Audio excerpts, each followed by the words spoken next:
শুনলাম প্রিন্স মামুন অনামিকা ঐশীর সাথে প্রেম করে দেখা লাইলা বৌদি নাকি প্রিন্স মামুনকে এক্সপোজ কইরা দিছে। তুমি আনাইছো, তুমি আনছো তোমার বাসায়। আমি তোমার বাসায় কেন আনবো? আমাকে তুমি রাতে আনাইছো তোমার বাসায়, আনায় ঘুম পাড়ায় রাখছো। বাইরে ভাই, এমন একটা দেশে বসবাস করি মাসের 15 দিন শাহবাগে আন্দোলন চলে, আর বাকি 15 দিন টিকটকারদের নাটক দেখতে দেখতে আমাদের সময় এমনিতেই চলে যায়। মানে দেখতে আশ্চর্য।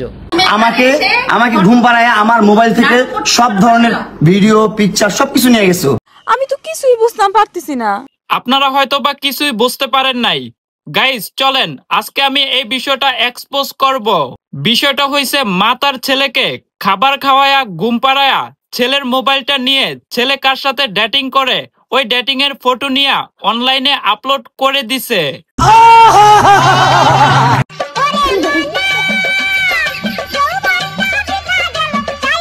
আর সব থেকে বড় বিষয় হচ্ছে প্রিন্স মামুন আর লাইলার ঝামেলার মধ্যে অনামিকা ঐশী এক্সপোজ হয়ে গেল।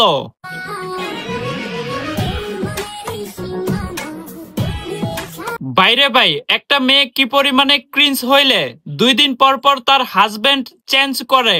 গজব বেইজ্জতি है।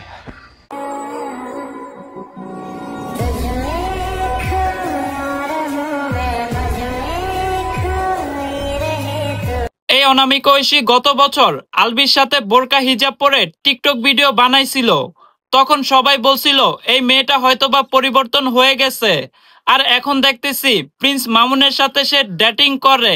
সুটিয়ে লাল করে দেবো, নোংরামি বার করে দেবো।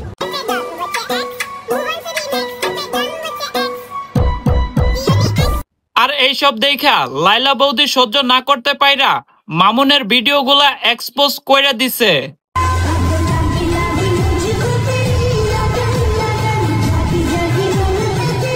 এখন আমার কথা হলো, এই যে অনামিকা ঐশী কয়েক মাস পর পর হাজবেন্ড পরিবর্তন করে, এই কারণে কি অনামিকা ঐশী চেলচেলায়া? আপনি তো চেলচেলায় বেচতে যাইবেন।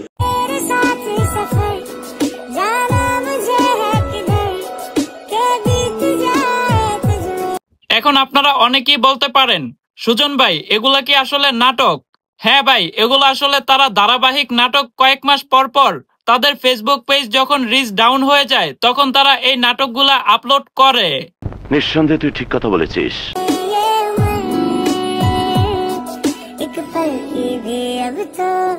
দিন শেষে প্রিন্স মামুন ভাই, তোরে আমি একটা কথা বলতে চাই, তুই এই লাইলা বৌদির সাথে ঝামেলা না কইরা তুই এই লাইলা বৌদিরে তোর ধর্মের মা বানায়া তুই এই বেডির কাছ থেকে ফিরে আয়।